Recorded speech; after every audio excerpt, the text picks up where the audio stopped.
It's January 22nd, and welcome to Comic Station issue number 56. And this is another snowed-in edition. Hey guys, we're stuck home in the snowstorm, so we had the pleasure of reading some advanced copies. At least we had something to get us through this blizzard. So my first read was ElfQuest, The Final Quest, #1. And ElfQuest is not something that I've picked up in the past. The artwork is really pretty on it, so it's something I always kind of look at, but neglect to pick up. So a snowy day like this was a perfect time to get acquainted with it. And I felt it was kind of like putting on a really comfortable pair of sneakers. It was something that was really, really easy to get into, super, super pretty to look at. The artwork is gorgeous, and the story immediately draws you in, and you can relate right to the characters. And coming into a long-term series as a first-time reader, everything was very easy to understand. I didn't feel kind of like left out of the story or anything. It was great. I would recommend it to just about anybody, and I think it works for a wide age range as well. I had Aphrodite Roman numeral 9, Hidden Files #1. This is good for new readers, so if you haven't read any of the Aphrodite books before, this one's a good one to pick up because it does have a lot of background.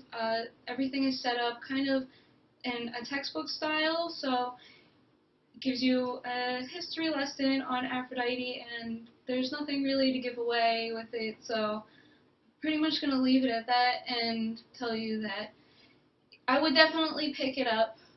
New readers, old readers, it's definitely good to have for your collection no matter what. The next thing that I took a look at was Scribblenauts Unmasked, Crisis of Imagination #1. Now this is a comic book based on a video game, and we're seeing more and more of these come out all the time. It looks like it's going to be a lot of fun. You've got all your favorite heroes. They look absolutely adorable and cute, and although I feel like there's been a little bit of oversaturation with the ultra bubbly cute characters lately, I think I would still pick this one up and take a look at it just because the game's looking so great too. I had Deadly Class #1. This is not something I would have normally picked up, but I did read it all the way through, and it was decent.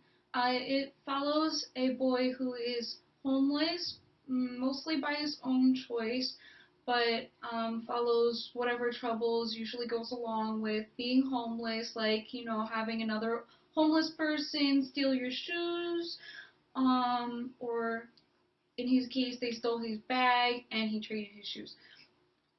He gets picked up by an assassin school, and he almost didn't join, but he does join, so there you have your story. I do not like the art style in this, but if you can tolerate it, the story is okay. I do want to bring up is because, come on, it's a teddy bear gangster. This is Bo Plushy Gangsta.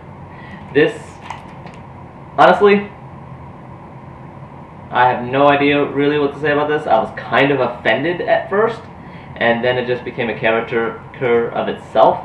And once I could get past reading some of the slang that they put in here, some of the harder words maybe to understand, it was interesting. There's more story depth to it than I really gave it credit for at first. There is something to this character, and it gets a little funny at times, but mostly it's just ridiculous. Really nice artwork. It's fun, it's interesting, but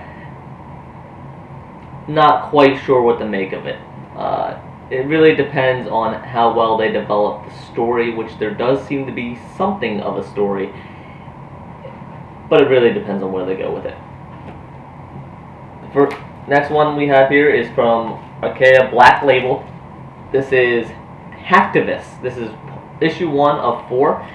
This one is essentially if the CEO of a large social media corporation, CEO and CIO, both friends, billionaires, decided to be social activists through hacking. So they are a team of hackers, they assist, and it's actually really quite interesting, really well done artwork. The characters are well developed. The storyline gets interesting, beginning, middle, and end, with some little parts cut into there that lose a little bit, but overall very good.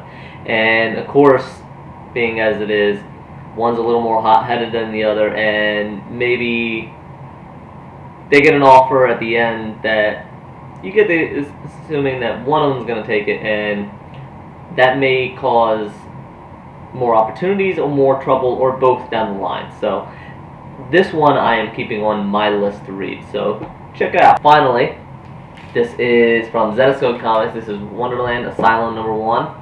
If you have been reading Wonderland, this is a great series. Pat Chan writes this. Personally, I really like Pat Chan, not just as a writer, but as a guy himself. But one standing with this is, even though it's a #1, and Lito would probably gripe about this as well, it is not terribly new reader friendly.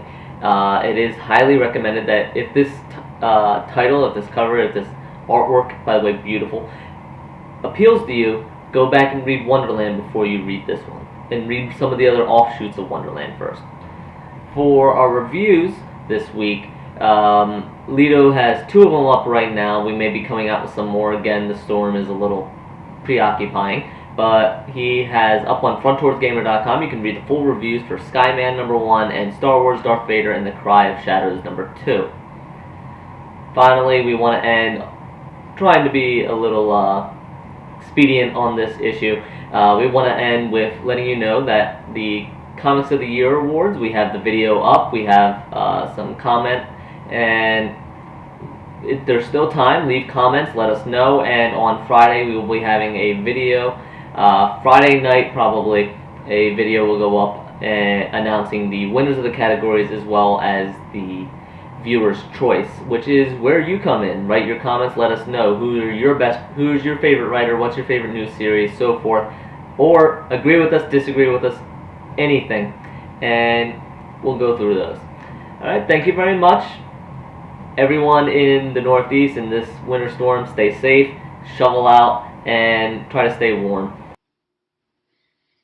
We're looking forward to seeing you guys next week back at the Comic Station. Until then, from our snowed-in home, we wish you farewell. Bye. We will see you next week.